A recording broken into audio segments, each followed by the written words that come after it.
salah satu pelatih juga yang bikin heboh, dan ini sepertinya langsung seluruh mata JM tim tertujunya kepada Aldi banget nih soalnya. Mohon maaf nih. Kemarin kan si Aldi sempat ngomong, Xabi akan panjang nih di Real Madrid sampai Mei ya kalau nggak salah bilangnya. Iya, karena El Clasico next-nya di Mei kan. Di Mei. Ternyata tiba-tiba Selang 2 jam ya. Lama. Tiba-tiba dipecat. Sorry, dipecat apa mengundurkan diri ya? Kepercayaan masing-masing. We never know what exactly never happened know. inside the room. Yeah. Tapi Dari pendapat Aldi gimana? Ya dipecat lah. Menurut keyakinan Bang Aldi, Iya dipecat, cuman biar nggak bayar kompensasi. Jadinya mutual agreement. Karena kalau bayar kompensasi, bayangkan, misalnya di kontrak berapa lama? 4 tahun, let's say. Gua nggak tahu si Xabi Alonso ini nggak plus 2, nggak 2+2 sih, cuman kayak 4 tahun langsung. Baru jalan berapa? 7 bulan. Terus dipecat. Berarti masih ada 3 tahun lebih itu gaji yang harus diselesaikan oleh Madrid. Mungkin itulah kenapa pada akhirnya ada selentingan bahwa ya udah Xabi Alonso juga pengen mundurkan diri, ini pengen jadi mutual agreement, bla bla bla. Xabi Alonso nggak kuat lagi dengan ruang ganti yang sedemikian toksiknya. Ya, which is make sense juga, kalau kata gua gitu. Jadi dipecat atau enggak, ya intinya Xabi Alonso udah nggak di situ. Tadi kan Aldi sempat bilang mengenai ruang ganti. Evelyn pingin banget bahas itu tentang biang kerok dari alasan kenapa Xabi ini akhirnya dipecat lah ya. Tapi Evelyn pingin tanya dulu dari Virzi dan Rizal, setujunya ini dipecat apa mengundurkan diri? Biar clear. Ada dinamika ruang ganti apa enggak? pasti ada sih Mas. Pasti ada sih Mas. Ini Enggak, Virzi maksudnya di situ. Virzi maksudnya dia kemana? Pasti ada ini. Virzi Enggak, maksudnya ya kemana? dinamika ruang ganti sama Vinicius sama ini kan. Mbappe. Tapi kalau kata laporan di Atletik sih dipecat ya, karena dia Xabi itu kan setelah dia balik dari Arab Saudi itu hari Sabtu, nyampe hari Minggu, terus Senin dia di rumah karena tim nggak latihan. Terus dia dipanggil nih ke kantornya Real Madrid, ketemu sama si siapa, Jose Angel Sanchez, General Director Real Madrid, dibilang bahwa lu udahan gitu, dan di situ katanya si Xabi nggak setuju this is the wrong decision katanya dia, dan dia nggak setuju dan lain-lain. Tapi keputusan udah diambil, bahkan penggantinya udah datang diumumkan dengan waktu cepat. Postingan berikutnya langsung satu postingan, satu agreement konsen udah mimpin deh. selanjutnya. Karena inherently football itu cruel ya kalau kita lihat seperti ini, memang especially Madrid, karena Madrid ini adalah timnya Florentino. Ya. Itu kita harus akui. Mau result kayak apa ini, Xabi ini sebelum kalah kemarin dia menang 5 kali beruntun coy. Udah gitu menang lawan Real Betis 5-1.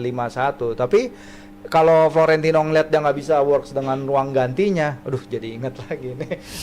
Iya, kalau seorang pelatih nggak works dengan ruang ganti, ya udah tendang artinya. Dan fakta bahwa ironisnya Atletik melaporkan bahwa keretakan terbesar itu terjadi pada setelah El Clasico ya.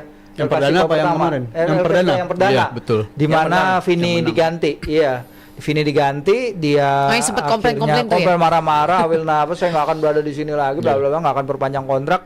Dia akhirnya emang minta maaf ke Perez, dia minta maaf depan teman-temannya di Valdebebas, dia upload permintaan maaf tanpa nyinggung Xabi Alonso, dan menurut laporan media Spanyol itu adalah suatu hal yang disengaja. Dia nggak menyebut nama Xabi Alonso, dan fakta bahwa setelah itu Madrid memutuskan untuk nggak mendenda si Vini dan nggak mencadangkan dia.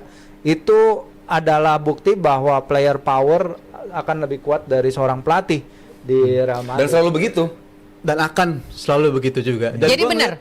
Emang ini ya pemecatan, gue sepakat ini pemecatan, dan gue setuju kalau dikatakan itu downfall Alonso tuh dimulai dari El Clasico pertama. Itu juga gue sampaikan di tahun lalu ya, di episode 1076 tuh gue 1706 bulan Desember gue pas City menang dari Madrid soalnya.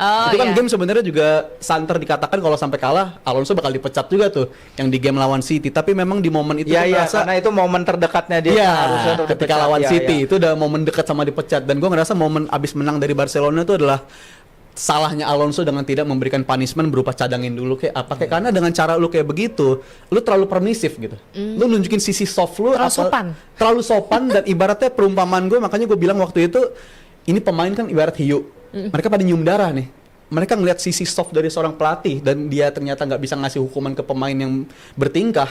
ini nyata sasaran empuk. Mau Tapi ini salah. Alonso kesalahan terbesarnya adalah tidak mencadangkan Vinicius dan itu membiarkan dia terekspos dan bahkan setelah itu kan makin banyak tuh pemain-pemain yang ternyata kabarnya nggak senang sama dia, mulai dari Vinicius, Rodrigo, Jude Bellingham, walaupun Jude Bellingham ngebantah ya, walaupun dia ngebantah, tapi ada pemain lain kayak Valverde dikatakan juga nggak senang sama strategi atau taktik yang diberikan oleh Alonso. Dan ada tambahan, di bulan November Alonso juga pernah marah, dia pernah bilang ke sesi latihan, dia bilang, gua nggak nyangka gua harus ngelatih anak-anak di sini gitu. Ya ampun. Karena parah banget situasi. Spoiled brat gitu Yes, ya, maksudnya kondisinya anak-anak buruk. manja Dan gitu. nggak terhindarkan sih menurut gua pemecatan dari Alonso ini dari pihak Madrid. Oke, Berhati besar. sebelum kita ke Yes, turun Virsi, dong. Evelyn mau kasih lihat dulu ini pernyataan dari Thierry Henry langsung yang bilang kalau Thierry Henry bilang di Real Madrid 90% pemain 10% pelatih. Ini tadi yang ada di highlight siapa tadi? Kak Virsi ya bilang mengenai player power ya tadi. Oke, untuk beberapa orang Xabi Alonso dirasa terlalu banyak mengurus hal teknis daripada mengurus para pemainnya, dalam kurungnya ego maupun karakter pemain. Gareth Bale ini juga pernah mengatakan bahwa di Real Madrid yang Anda harus lakukan sebagai pelatih adalah mengurus ego pemain. Di sana 90% pemain, 10% pelatih. Anda harus membiarkan para pemain berkuasa. Saya tidak setuju, tapi begitulah adanya. Gimana, Virzi? Ya, bagaimana melihat Gareth Bale Xabi apakah Alonso contoh yang terbaik untuk ngomongin soal situasi di Ya, Real Madrid kebetulan jadi tamu. Karena yang lebih kita mentingin ketahuan golf. orang yang ya golf Wales in that order ya, Real Madrid in that order. Jadi masalahnya sebenarnya lebih besar di mana Madrid itu katanya ingin mengubah culture ya di ruang ganti. Katanya manajemen ingin mencoba pendekatan yang berbeda. Dia tahu Xabi kayak gimana di Leverkusen dan Xabi ini didatangkan untuk mengadakan perubahan loh. Nah, tapi mengadakan perubahan hanya berapa 7-8 bulan, dengan hasil-hasil yang menurut gua ya emang ada hasil-hasil enggak statistiknya sama kayak Arne Slot di 34 laga. Iya, 34 laga ya. Dan dia memang nggak terlalu bagus di beberapa pertandingan liga, tapi kalau kita lihat ada sesuatu yang ingin dia tampilkan. Cuman kalau dia kehilangan player power ya ini yang susah ya. Pemain Real Madrid harusnya tahu kan Xabi Alonso siapa. One of the greatest midfielder of his generation, pernah bawa Spanyol juara Liga juara Euro, juara Jadi lead by example tuh nggak kejadian ya. Seharusnya sih mereka menerima, ternyata enggak. Kaliber Xabi segitunya ya. Mungkin apa perubahan yang dia ingin berikan? Mungkin apa ya, kayak sistem manajer itu loh, sistem manajer mungkin dia ingin membawa perubahan, tapi cara dia mengkomunikasikan kepada para pemainnya yang kurang ideal, dan cara dia menurut gua mistreat para pemainnya dalam artian bahwa dia punya nih kesempatan untuk buktikan I'm the boss nih, lu ngelawan gua cadangin, lu ngelawan gua fine. Nah abis itu tapi mungkin dia juga dapat pesan dari Perez. Xabi, bye-bye kau ini jangan nama yang ini gitu. Kita nggak tahu di belakang layar seperti apa ya, dan dengan si Vini langsung keluar bahwa dia nggak mau perpanjang kontrak kalau ada Xabi, itu kan langsung dia Perez harus milih antara pemain atau pelatih. Aduh mirip lagi situ. Tapi jujur ini